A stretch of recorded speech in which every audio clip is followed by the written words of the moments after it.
Hello, everyone. Welcome to our Las Vegas IT management podcast. And I'm super, super excited to have Sheila Marie Volante with Seer here at our podcast, which we're super, super excited. And my name is Sheila Marie. This is a new podcast, so we're just super excited. We have great people to join us. Welcome, Sheila. Good to be here today. We're excited. Yes, me too. And just fun stuff is my middle name is actually Marie, which I just love that. Yes, it is. It's a tradition, I guess, in my family. We have Marie, Marie, Marie. So I guess I got the Marie as well. Yeah, I'm the fifth generation, and then my daughter's Marie as well, which is awesome. I just want to learn a little bit more about you, Sheila. And can you just share with us a little bit about your background and how you became a CEO of your organization? Absolutely. Well, first and foremost, thank you so much for having me on today. I love just to talk about more about the future and where did it come from. So your question is on point. So I've been in IT project management and consulting for about, I would say, almost 20 years. It started as a kid going to DeVry University and learning about technology. I was very fascinated about new things that were coming up, gadgets, and so I started there. I graduated back in 2007 with my bachelor's in project management, and I started really quickly. It was almost like a commercial. After 6 months, you start your first journey, and it really was true. I started off in construction, learning about scheduling for the UCLA Ronald Reagan Hospital. And from there, I learned to adapt to more project management technologies within Microsoft. I've worked in 13 different industries. I've been in everything from manufacturing to retail to healthcare. And I've always thought about solving problems, helping people as it relates to organization digitally transform. And throughout my career, I've been able to help save and recover a lot of pain points within project management and how to adopt technologies. And what inspired me to be a CEO is that I saw that there was a big need right now in digital transformation. It's the support of the people. A lot of projects fail because everything starts with technology, and that's not the case. It actually starts with people. And so my company is basically running as a new adventure for this new concept of building businesses up from wherever they're at and getting them digitally sound to the new generation. Got it. And I just love that. This is so true. Like everyone thinks that it's technology, but it's people. Like technology wouldn't be around if it wasn't for people. Uh, so that is so awesome. Could you just describe your organization's primary focus and its key areas of operations in manufacturing, healthcare, and small businesses sectors? Absolutely. So the four driving sectors right now in our industries that are kind of moving in a very stagnant way, from my opinion, and what I've done in research is that hospitality, healthcare, IT, retail, these are industries that are starting to lean onto the edge of technology. And the reason why we focus on that is because it's been mostly the people centric, the most resources who've been more concerned about technology because people have been doing those jobs. And so I think that the reason why we focus on those four industries is that they're going to be the leading future, I think, for America to move forward, especially manufacturing. And so our pivotal focus is to help digitally adopt in that way and by using Microsoft products and services. Got it. Oh, that is so, thank you. And so, like, what inspired you, Sheila, to have a career in IT management? What inspired me was basically what the future looked like. Just to be transparent, there's not a lot of Black women in IT. Given in my 20 years, we are there, but it's very far in view. And the challenge to really divest, and I'm going to say diverse the mindsets, leaders to have us in the room, to speak at the table, to bring a diverse concept as well as new pivotal way. And that's really what truly inspired me to go in this route. Got it. And I just absolutely love that, especially as a woman myself. And we are also a minority business. So just seeing other minority businesses also is just an amazing thing. And I love it to see that. So yeah, that's awesome, Sheila. And, could you just, how has your role evolved over the years? And what are some things that, you've seen the most in significant milestones in your career, Sheila? Yeah. So what has truly evolved is, as I started early in our conversation, that project management was big, right?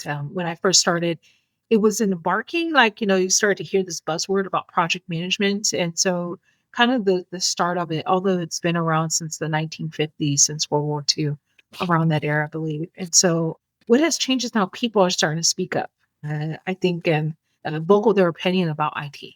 But really, it can't really translate why. And so what's changed in my role from being a project management to change management and knowing the pitfalls of what happens in business processes and controls, and actually be that liaison, that middle person, to be able to translate technology requirements and also business requirements to make it more fluid for an organization. Um, and so now I've become more of a consultant and advisor to senior leaders to basically pivot that way towards the future and also help educate them on the new nuances about where the technologies are going and help them, move forward in their direction as they transform as an organization. Got it. And, you do talk about a lot about the new technologies and I'm sure you've seen a huge change within the last, you said you've been 20 years. Did I hear you right? Yes, I am accumulating some gray hairs. So I do have some in-depth knowledge about, the older school frameworks as it relates to on-prem technology, meaning servers that are in a closet, right? Some of us might remember those little floppy disks, right? Used Mhm. to have to exchange every night, right? So the concept is that companies are still holding on to that, right? They're still holding on to that legacy information because they know transformation is difficult. So they rather deal with the pain every day or deal with the rest that actually have to do with the digital change. And so companies like ours do push that to the next level. And I want us to be a leader in this space. Yeah, and I personally seen that. I mean, we're a low voltage contractor, so we don't see much of it, but I did see that when we were, trying to transfer people from the old phone systems to VoIP. A lot of the businesses were like, "Nope, we're good with what we have." And they just want to stay stagnant. So we're encouraging these leaders to just eat the elephant one bite at a time. Technology will transform, but you have to take that first step. And so yeah. Yes, that is so true. And then could you also explain what the Industry 5.0 is and what it differs from Industry 4.0?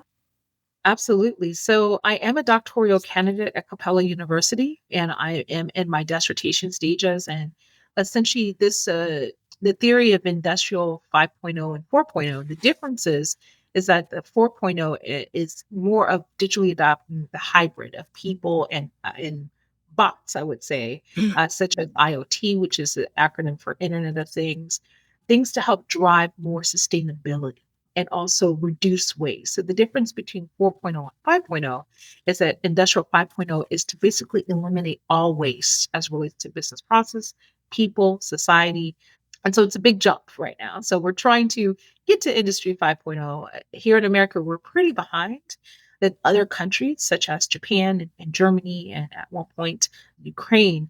And so, getting companies onto at least 4.0, it's definitely been considered a challenge, right? Because it's such a big change. Replacing people, role transformation, replacing people with robots, and where do people go? So it is definitely a controversial topic. However, there's places where role transformation has happened throughout other generations of the third and second and first.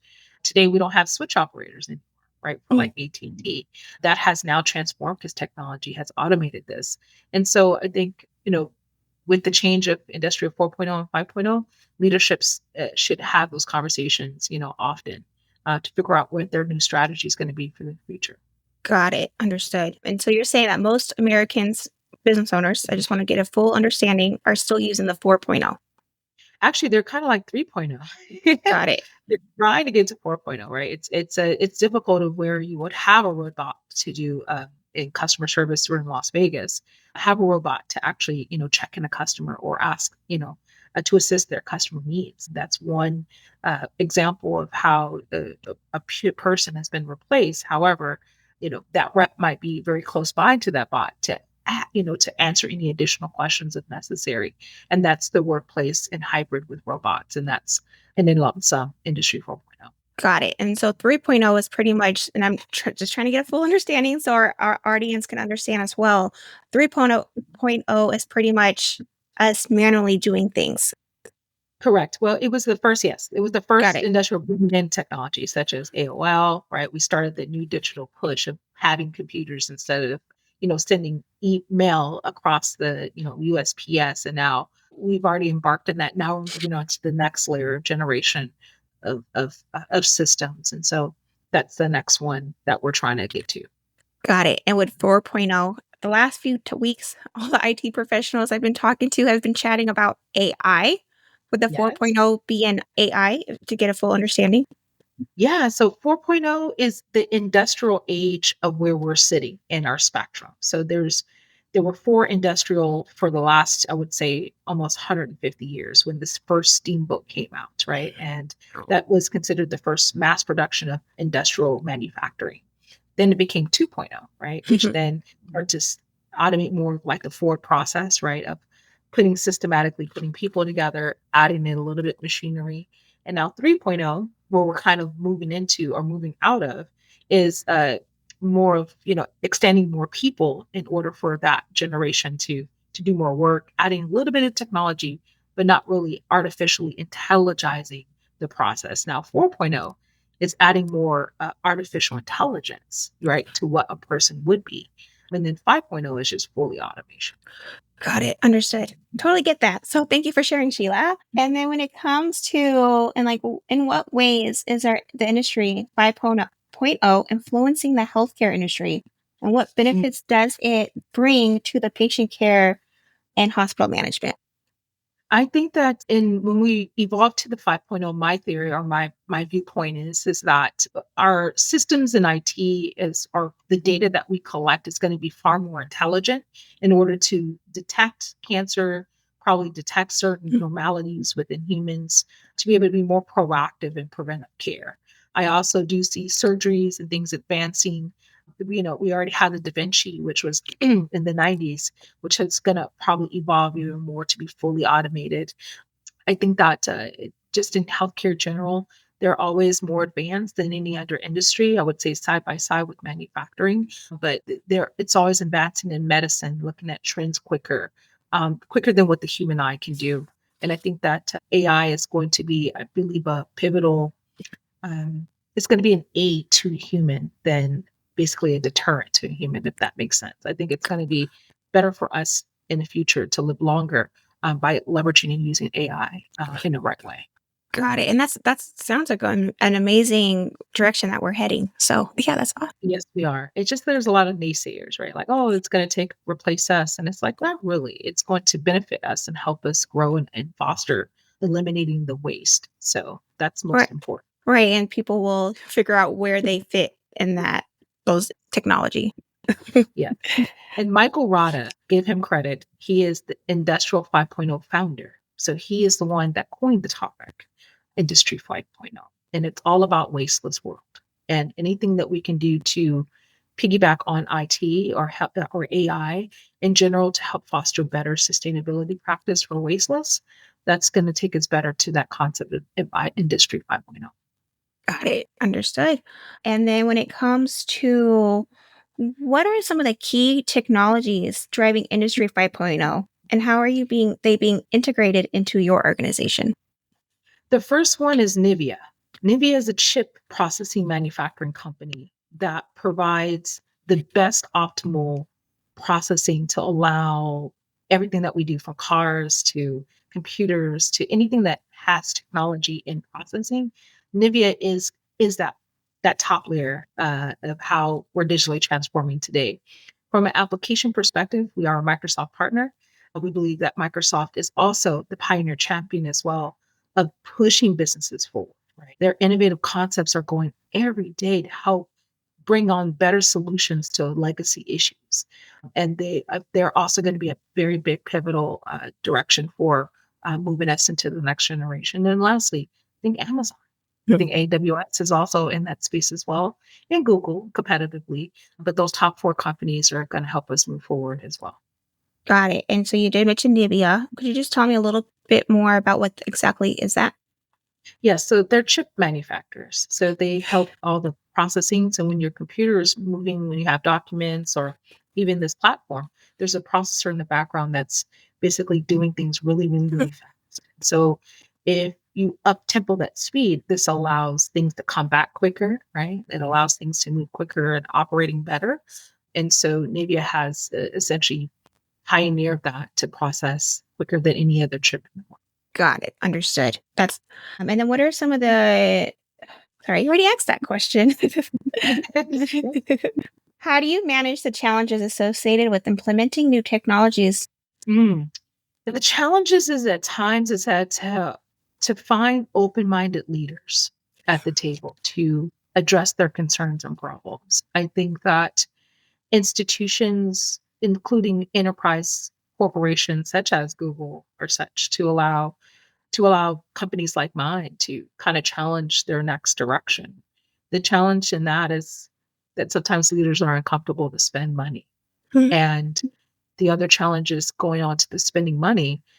They know IT is a big cost, so they don't see the value of it as of yet right now. But if they open their mind and allow some concepts to move forward, eating the elephant one bite at a time, they'll eventually get there.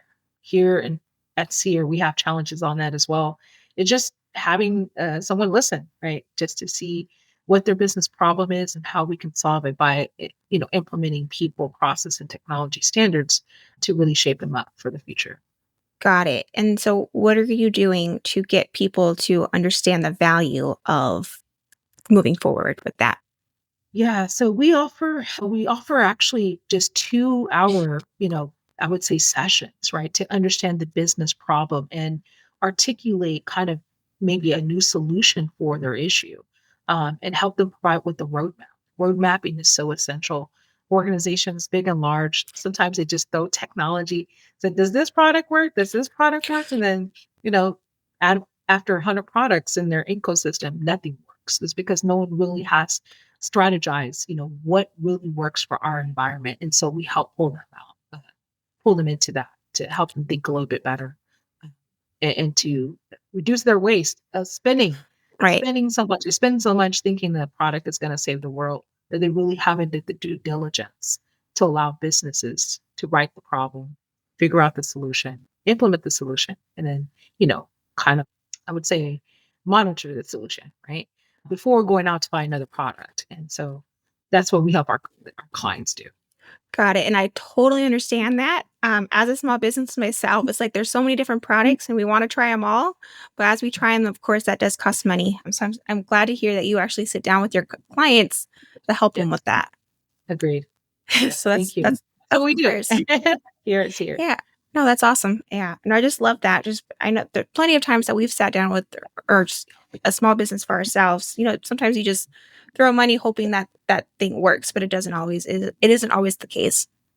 Correct, and that's where we find kind of the resistancy is like, "Ah, I don't wanna spend that much on professional services because is this product really gonna work for me?" And we're like, Right. "Well, let's try it out." And really what makes us different in the game is that we're subscription based.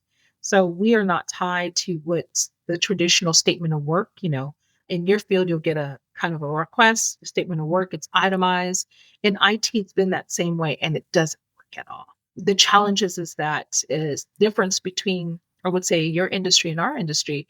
We get maybe a questionnaire that's done and maybe just a little bit of time to know their environment, to be able to make a quote. And at times we come back to see their environment fully, and it's not good, right? So we have to go back and say, hey, we need a change order because we're going to need more hours to accomplish this work. And so as a former project manager, I would hate that, right? Because we kind of misled them. And so here at Sear, we don't do any statements of work. We kind of look at that as a dead business practice. And so we're rejuvenating that to say, hey, we have subscription base. We'll give you a buck of hours.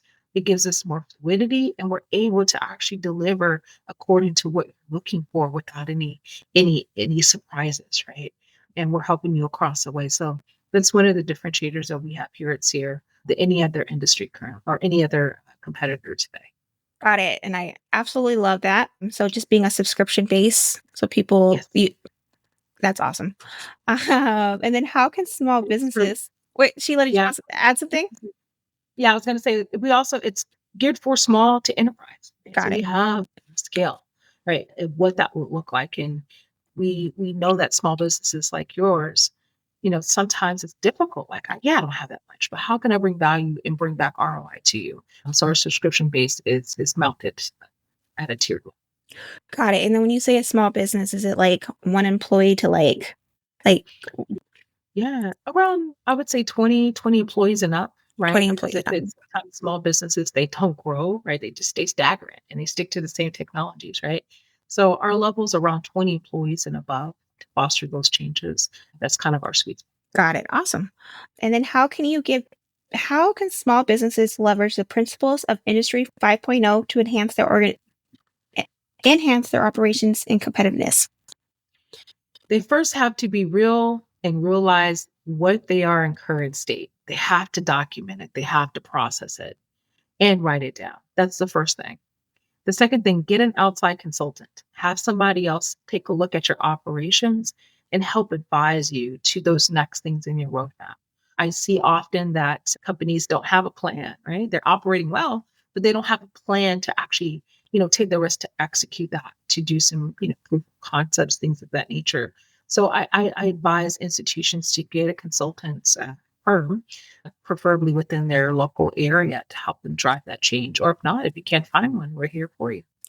Got it. Are you guys just local here in Las Vegas or are you We're local here, we're national. So I have 8 consultants across the United States. I also have an offshore team in India that's about 15. So we're almost around 20 employees overall. But we're located right there on 4th Street, right next to the federal building.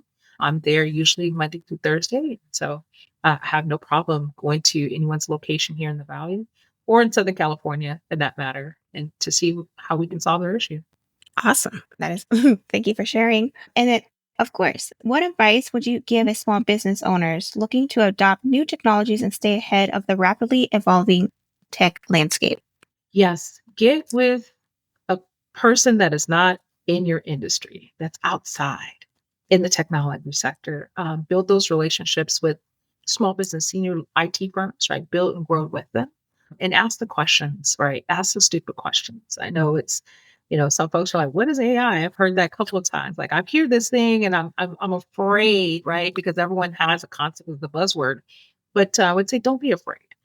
Ask the questions and challenge yourself. Just remember, personally, I'm not an accountant. So I'm going to go ask the advice for accountant. We don't have to be the jack of all trades and master of none. It's important for us to have partners and liaisons that are smarter in that field, to advise us in the right way. No, and it's so true.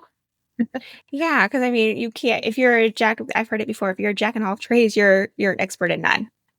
Agreed. And one thing about that is that we can't be all. I mean, when you start a business, you want to do everything, but you gotta rely on, and that's also twofold. You're relying on your folks and you're building relationships at the same time. So when it comes to as you're scaling and growing, that one company that was once small is now medium, they're gonna think about you. They're gonna know you. Why? Because you've been growing with them. So it's kind of a twofold. You're doing not only marketing, but you're also getting advice with those companies as well. Exactly. As a CEO, what strategies do you employ to foster innovation and stay ahead of technical trends in your organization?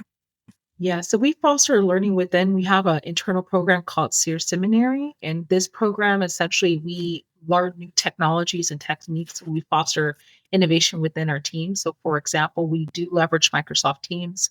And I make sure to purchase the highest, applications of the land within Microsoft, to making sure that our team is not only, we call it eating our own dog food, but we're able to also translate that to other industries that might have a supporting need when we do get the uh, lead or contact and such. And so every week we highlight anyone has something new, and so we're able to foster learning within, and so that's how we're able to keep up in the know, because it's so much.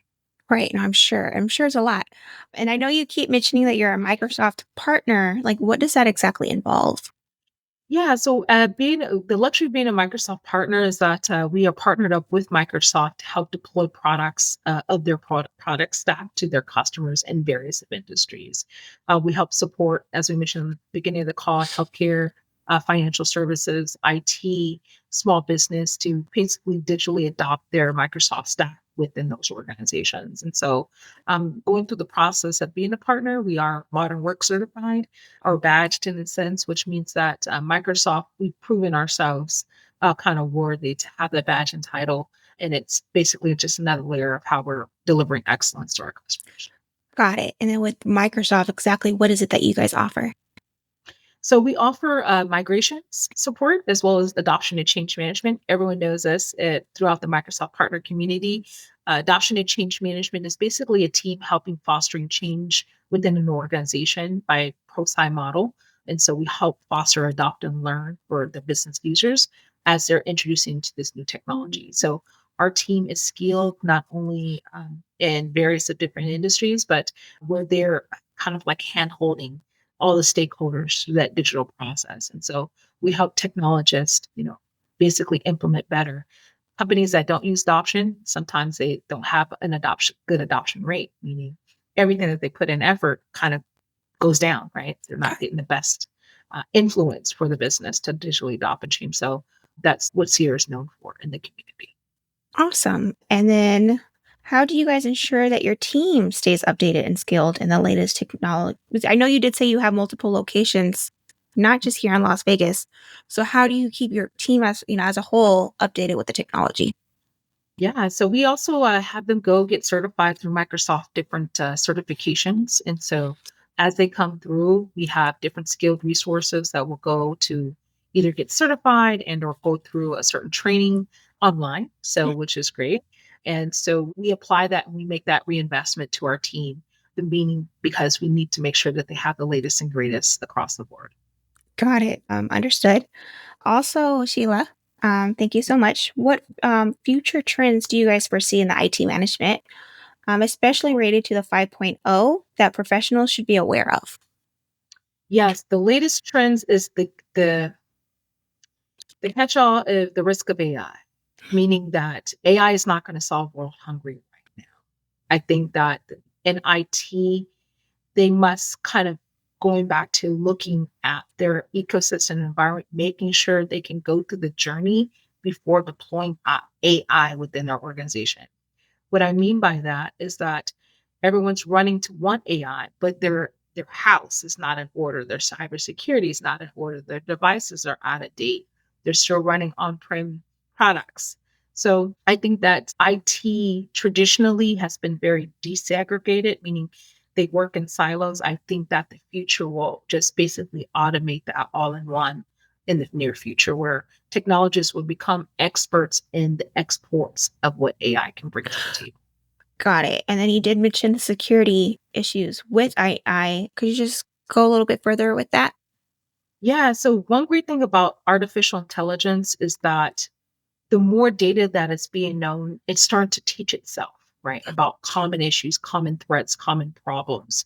And that we're now in a digital age where safety is first, right? Security is first. I'm not going to say the best product in the world to prevent all that. However, governance policies help improve technology, cybersecurity things within the ecosystem.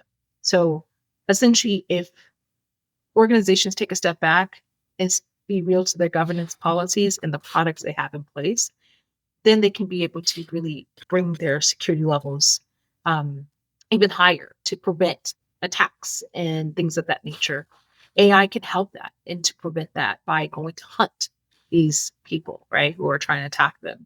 So these are some new concepts that are coming out that organizations are starting to realize that they need to kind of invest into their overall process and infrastructure as it relates to cybersecurity and AI.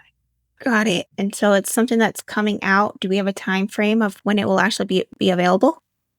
Oh, for cybersecurity or Yes. just the product name? Yeah, so Microsoft Copilot Security is out already. Organizations that are more enterprise are starting to test it out to really understand overall how are they risked or rated within their industry. And so even smaller business can also take it too. Microsoft did take out the restriction for smaller organizations because they were kind of testing it out themselves.